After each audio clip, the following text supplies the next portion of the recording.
Eu voltei, hein? E o Primeira Dose continua o nosso papo com o Dr. Paulo Esteves, que é urologista e andrologista. Se você perdeu a primeira parte da nossa conversa, eu sugiro que você assista, porque a gente falou abertamente sobre assuntos que são até tabu para algumas pessoas. A gente vai deixar a descrição, o link do vídeo da primeira parte aqui na descrição, para que você acesse, continue esse papo com a gente, mas depois você vê. Agora aproveita que você está conosco aqui e acompanha a segunda parte da conversa, porque a gente vai começar a falar de andropausa. Fala-se muito na menopausa feminina, né? No período ali da mulher 40 e pouco, 50 anos, fala-se pouco até da andropausa, né, doutor? Sim. Todo homem passa por esse processo? Então, a gente tem um conceito diferente hoje, né? Na verdade, a gente sabe que o homem não deveria ter andropausa, né? Não é esperado. A mulher, ela tem realmente previsto na biologia dela a menopausa. O homem não.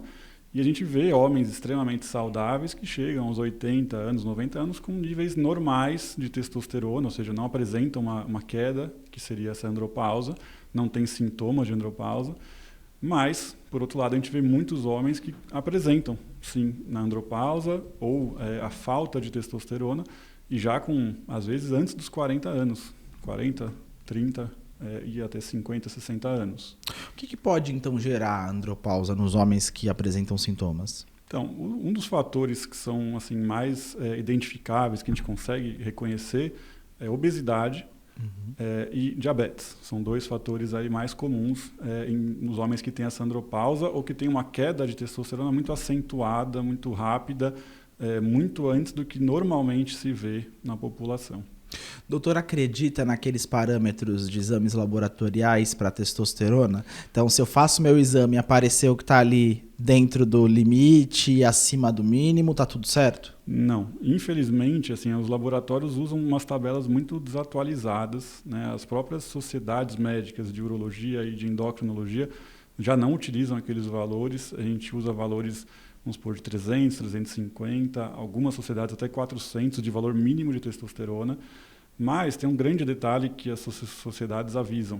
O valor, o corpo humano não é matemático. Para a gente, se o limite é 300, não quer dizer que 301 está bom, 299 está ruim. Nosso corpo vai reconhecer isso como igual. Tá. Então, existe toda uma faixa, vamos supor, de 300 a 400, em que vão surgir sintomas e que para alguns homens 380 já vai estar baixo, para outros só quando tiver com 300.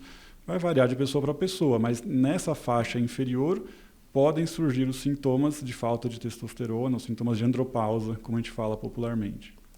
E, bom, um desses sintomas, e eu acho que talvez seja o mais visível, né, é uma certa falta de energia, né, doutor?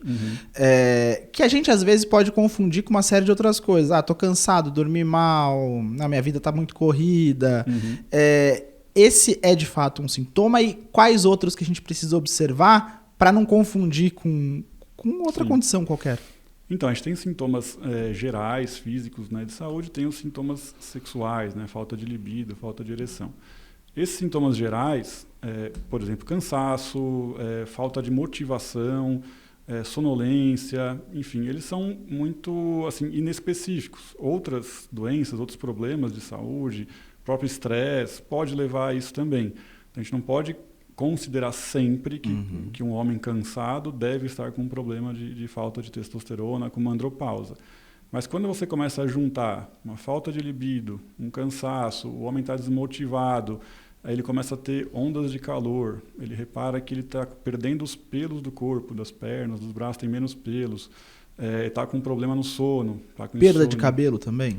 Perda de cabelo não. Perda de cabelo não. É mais os pelos do corpo mesmo. Principalmente perna, a gente vê isso acontecer.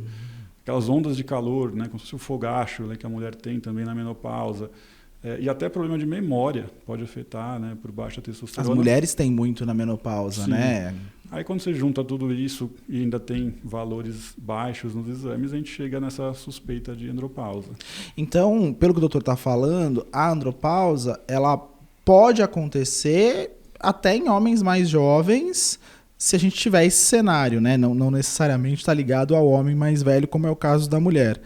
Não deveria acontecer com homem nenhum. E quando acontece, que a gente faz? Então, aí que tem uma grande discussão, porque existe o tratamento de reposição hormonal, que hoje em dia é bastante conhecido, muito falado, mas nem sempre ele é a melhor opção. Aliás, muitas vezes ele não é a melhor opção. E a reposição hormonal é basicamente você vai tomar testosterona. Você vai repor testosterona na mesma dose que o corpo deveria estar produzindo. Tá. Vai melhorar os sintomas, vai ficar tudo ótimo, porém você vai ter que fazer isso para o resto da vida. Tá? Porque se você parar de tomar, seu corpo não vai estar produzindo, vai estar produzindo menos ainda. Né? Porque ele está acostumado a receber. Exato. E você vai ter o problema. Então você vai ter que fazer essa reposição eternamente. Tá? Porém, a gente sabe que é possível recuperar a produção de testosterona em muitos casos, né, para os homens que estão apresentando essa andropausa. Principalmente quanto mais jovem, melhor. Se tem alguma causa identificada, como hábitos ruins de vida, obesidade, diabetes, enfim, fica mais fácil de intervir. Se tem alguma deficiência nutricional, tudo pode ser trabalhado, investigado e tratado para você aumentar a produção natural. A gente chama de uma terapia de estimulação testicular, fazer o testículo trabalhar mais e produzir testosterona, que é o oposto da reposição, que é desistir do testículo e dar a testosterona pronta para o corpo. Tá. Também funciona, mas é uma coisa mais definitiva. Não desista do seu testículo. Essa é a dica do doutor. Essa é a mensagem. Essa é a mensagem. Pensou colocar isso no título do vídeo, Romulo? Eu acho que o pessoal ia acessar bastante. Não desista do seu testículo. Mas, gente, é um recado. Porque é isso mesmo. O corpo da gente, doutor, vê se eu tô falando uma grande bobagem, é meio preguiçoso, né? Então, tudo que ele não precisar fazer, ele não vai fazer para poupar energia. Quando você começa a dar testosterona para ele fala, bom, tá resolvido. Isso aqui eu não preciso ficar trabalhando para produzir, né? Exato. Isso acarreta um outro problema muito importante. O testículo ele tem duas funções, produzir testosterona e produzir espermatozoides para o homem poder ter filhos. Uhum. Se você faz a reposição, o testículo para de produzir espermatozoide também, além de parar de produzir testosterona. Então, se o homem ainda tem desejo de ter filhos, ele não vai conseguir. Vai funcionar quase como um anticoncepcional para o homem, essa reposição. Então, você não pode fazer para aquele homem mais jovem que ainda quer ter filhos, tem esse perigo. No caso da mulher, a menopausa ela coincide com o fim do período da vida fértil, né? No caso do homem que está enfim, tem todo o diagnóstico de andropausa, isso também pode, mesmo que ele não esteja fazendo tratamento de testosterona, pode prejudicar a fertilidade? Sim, prejudica bastante. Geralmente está associado, os dois quadros estão associados de infertilidade, né, e de queda da testosterona. Mas a fertilidade masculina, ela não é assim tudo ou nada. Uhum. Né? Então ela vai tendo uma subfertilidade, vai ficando cada vez mais difícil dele ter filhos até realmente não conseguir mais. Doutor, o que o doutor... tem um remédio que ficou muito popular, inclusive para pessoas que fazem academia, que é a tadalafila. Sim. As pessoas usam tadalafila como ali talvez um estimulante da testosterona, algo que te ajuda ali a dar mais força, energia. O pessoal de academia, eu não sabia disso, descobri recentemente, comecei a receber uns anúncios no Instagram. Falei, mas não estou procurando por isso, né? Por que será que o Instagram achou que eu estava interessado, né? Mas porque eles entregam para pessoas que entregam o anúncio, né? Para pessoas que fazem academia, né? E me parece que é muito comum. Queria saber do doutor o que o doutor acha dessa medicação e qual que seria a finalidade correta para ela, né?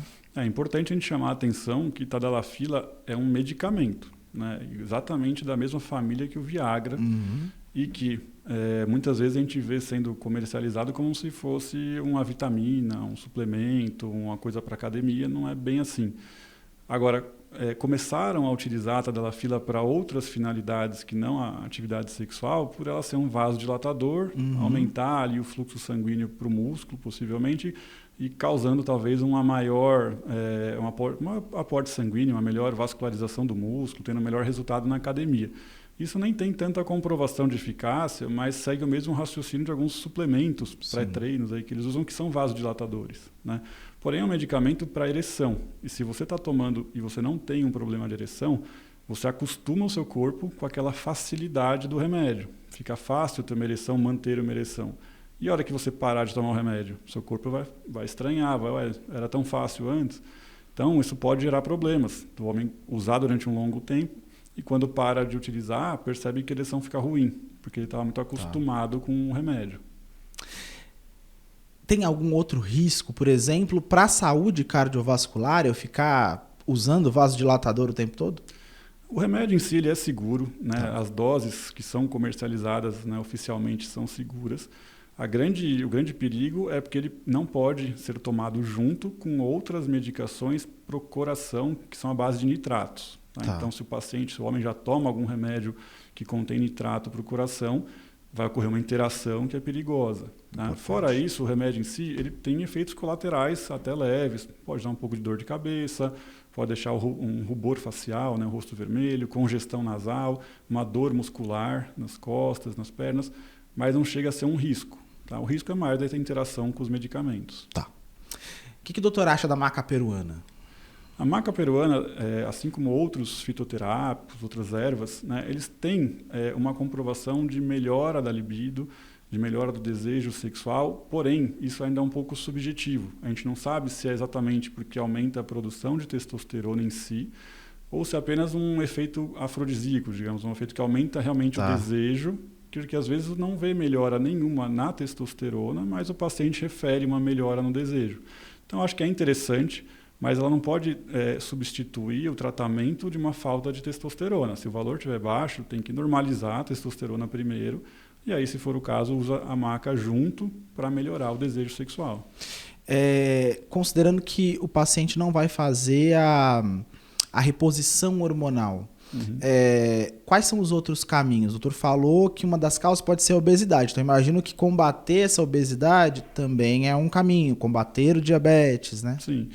A gente tem basicamente duas opções, e geralmente a gente tem que utilizar as duas. A gente tem medicamentos que estimulam o testículo a produzir mais, que ordenam ali para o testículo funcionar melhor, produzir mais testosterona. Mas também a gente sabe que o corpo precisa ter as condições adequadas para produzir. Isso inclui perder, né, a gordura, ou seja, diminuir a obesidade, controlar a diabetes, toda a síndrome metabólica ali, que é a hipertensão, colesterol alto, enfim, reverter todo esse quadro. É importantíssimo dormir bem. A testosterona ela é produzida durante a noite e liberada de manhã cedo. Se você passa a noite em claro, você dorme poucas horas, não tem como o seu corpo produzir boa testosterona e liberar um valor bom. O estresse também libera hormônios que prejudicam a produção de testosterona. Então, tem que ter realmente um estilo de vida saudável para conseguir dar as condições para o corpo produzir essa testosterona. Tá certo. Estou aqui conversando com o Dr. Paulo Esteves, que é urologista e andrologista. É a segunda parte já, viu, da conversa com o doutor. A primeira a gente falou bastante sobre vida sexual e agora a gente está falando sobre andropausa, que é conhecida como a menopausa dos homens, mas que a gente já teve aqui da parte do doutor vários esclarecimentos a respeito disso. Não é normal ter andropausa, como no caso da mulher, praticamente todas as mulheres têm. No caso dos homens, é um indicativo de problemas aí que são tratáveis. Então, fica com essa dica. E eu sempre falo, viu? Se você tiver oportunidade, manda o link desse vídeo para alguém que você acha que pode se beneficiar desse conteúdo, porque certamente ele vai esclarecer aí questões para muitas pessoas. E a gente tem tentado trazer aqui fontes confiáveis de saúde, porque é um assunto sério, é um assunto que a gente tem que selecionar muito bem quem a gente ouve. E eu espero que essa conversa tenha sido legal para você que nos assistiu. Dr. Paulo volta na terceira e última parte da nossa conversa na quinta-feira e eu, claro, espero você. É 4 da tarde, não vai perder, hein?